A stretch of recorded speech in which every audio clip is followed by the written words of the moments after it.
जगति। श्री दत्तात्रेयाय नमः। दत्तात्रेयसमारम्भां नृसिंहादिकमध्यमां सच्चिदानन्दपर्यन्तं वन्दे गुरुपरम्परां। गणपतिगुरुमेकं सच्चिदानन्दरूपं विबुधनिवहसेवं योगमार्गादिरूढं शरणमुपगतानाम् आर्तिसङ्खाद्रिवज्रं मम हृदयनिवासं भक्तिनम्रो नमामि। श्री श्री श्री गणपति सच्चिदानन्द सद्गुरुभ्यो नमः।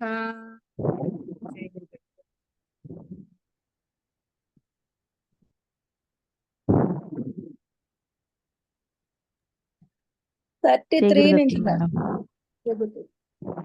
33 నుంచి రమ్య గారు. జై గురుదత్త మేడం. సెకండ్ చాప్టర్ 33 నుంచి చెప్తున్నాను. అథ చేత్వమిమం ధర్మ్యం అధచేత్వమిమం ధర్మ్యం అధచేత్యమిమం ధర్మ్యం చేత్వా చేత్వమిమం అధచేత్వమిమం ధర్మ్యం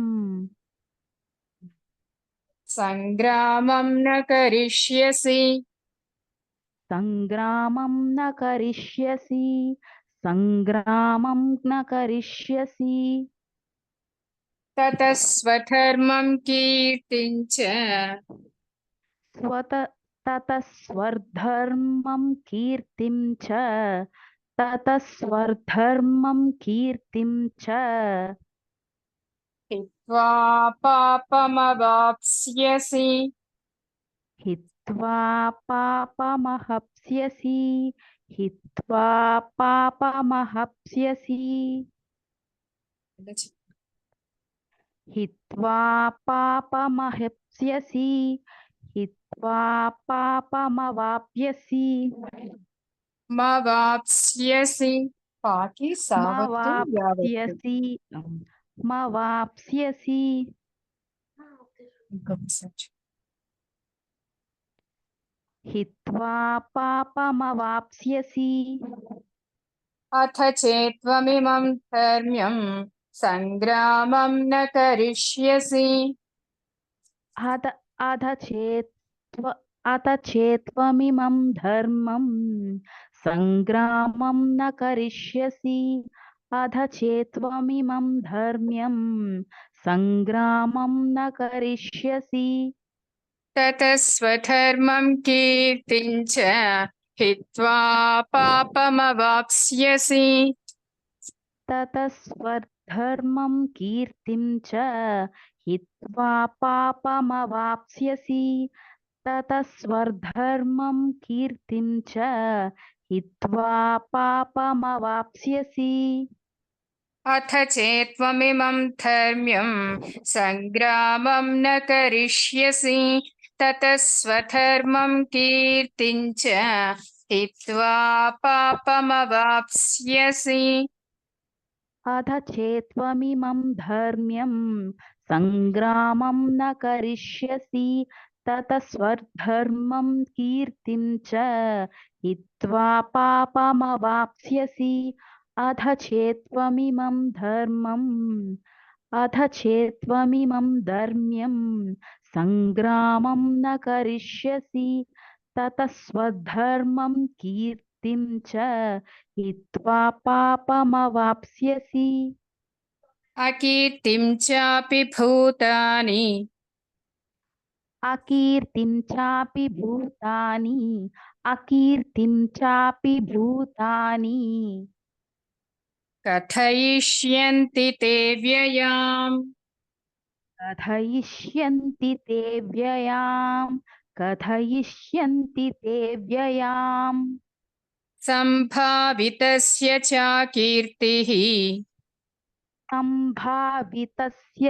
కీర్తిః సంభావితస్య చ కీర్తిః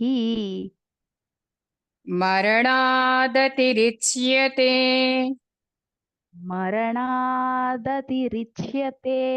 మరణాదతిరిచ్యతే अकीर्तिं चापि भूतानि कथयिष्यन्ति ते व्ययाम् अकीर्तिं चापि भूतानि कथयिष्यन्ति ते व्ययाम् अकीर्तिं चापि भूतानि कथयिष्यन्ति ते व्ययाम् सम्भावितस्य च कीर्तिः मरणादतिरिच्यते सम्भावितस्य चाकीर्तिः मरणादतिरिच्यते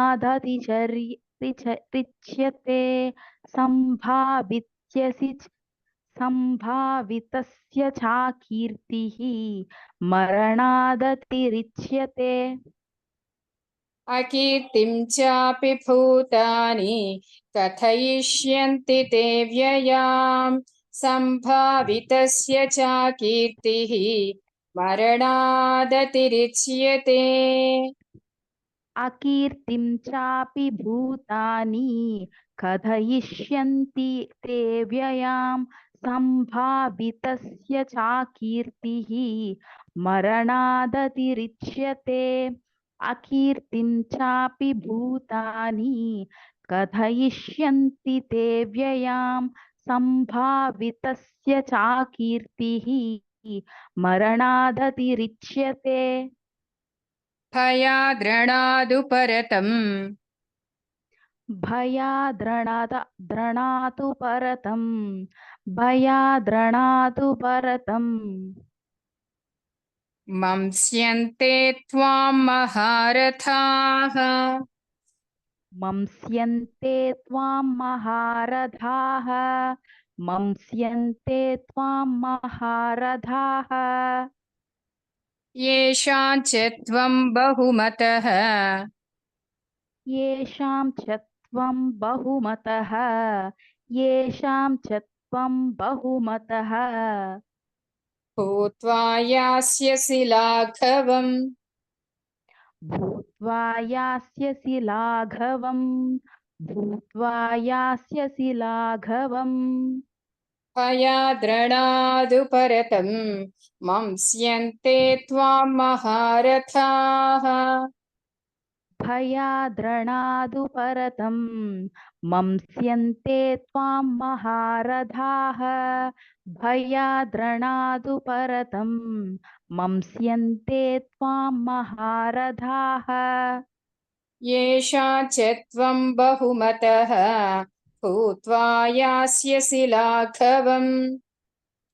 येषां च त्वं बहुमतः भूत्वा यस्यसि लाघवम् येषां च त्वं बहुमतः भूत्वा यास्यसि लाघवम् भयाद्रणादुपरतम् मंस्यन्ते त्वां महारथाः येषां च त्वं बहुमतः भूत्वा यास्यसि लाघवम् भयाद्रणादु परतम् मंस्यन्ते त्वां महारथाः येषां च त्वं बहुमतः भूत्वा यास्यसि लाघवम् भयाद्रणादु परतम् मंस्यन्ते त्वां महारथाः येषां च बहुमतः भूत्वा यास्यसि लाघवम् भूत्वा यास्यसि लाघवम् अवाच्यवादांश्च बहून् अवाच्यवादांश्च बहून् अवाच्यवादांश्च बहून् वदिष्यन्ति तवाहिताः वदिष्यन्ति तवाहिताः वदिष्यन्ति तवाहिताः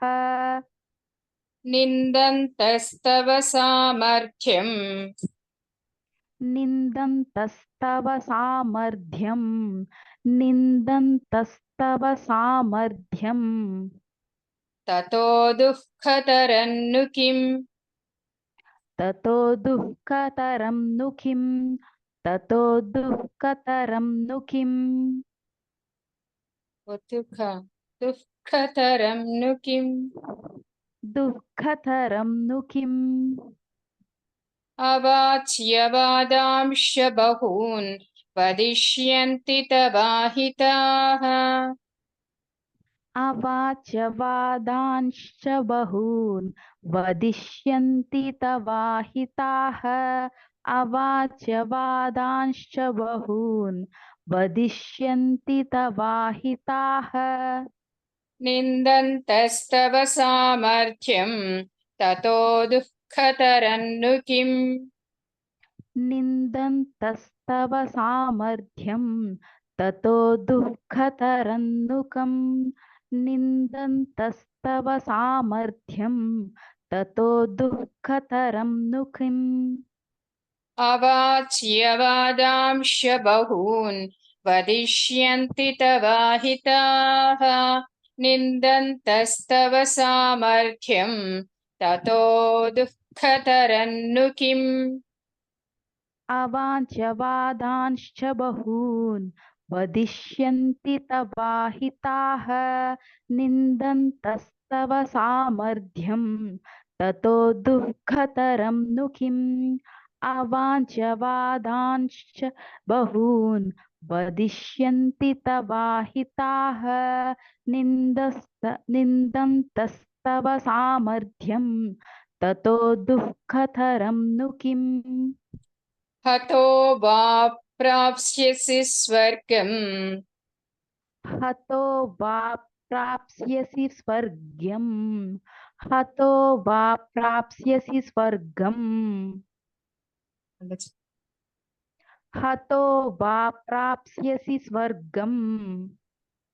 जित्वा वा भोक्ष्यसे महीम् जित्वा वा भोक्ष्यसे महीम् जित्वा वा भोक्ष्यसे महीम् షాకి యా కూడా వినిపించింది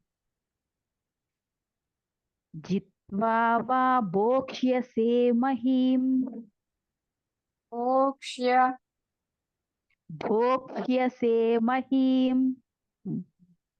तस्मादुत्तिष्ठ कौन्तेय